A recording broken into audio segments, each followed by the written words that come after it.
Сәлеметсіздер ме оқушылар? Біз бүгін қазақ тілі пәнін өтеміз. Тарау аты ғарышқа саяхат, сабақ тақырыбы ғарыш дегеніміз не?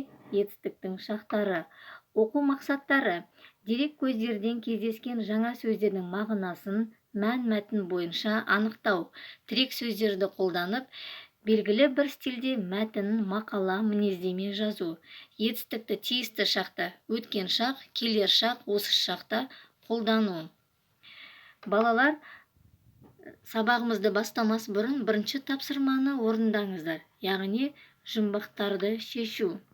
Екінші тапсырма сен білесің бе сұрақтары, яғни көрсетілген сұрақтарға жауап беру.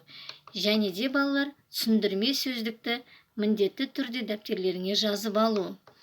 Етістіктің шақтары бүгінгі өтетін тақырыбымыз. Етістіктің шақтары 3 кезеңнен тұрады. Яғни ол осы шақ, өткен шақ және келер шақ.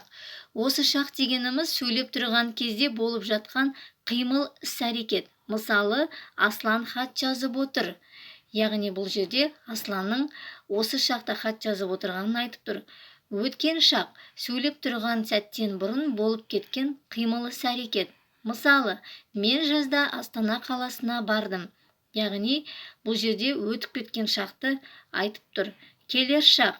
Келер шақ дегеніміз сөйлеп тұрған кезде әлі болмаған, бірақ кейін болуға тиісті қимыл, іс-әрекет. Мысалы, Асан ертең нағашы атасына бармақ.